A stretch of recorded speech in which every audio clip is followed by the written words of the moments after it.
Samsung announced its range of Galaxy A6 and A6 Plus smartphones about a month ago, but there has been no news since then about a launch in the United States for the phone.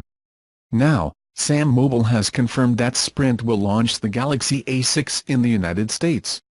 The phone has a 5.6-inch high screen with a resolution of 1480x720, a 16-megapixel f/1.7 camera on the back with a fingerprint sensor underneath, and a 16-megapixel camera with adjustable LED flash on the part lead.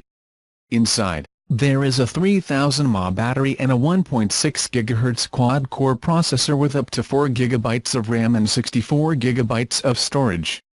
There are also some more premium features, including facial recognition, compatibility with Dolby Atmos audio and Samsung Pay.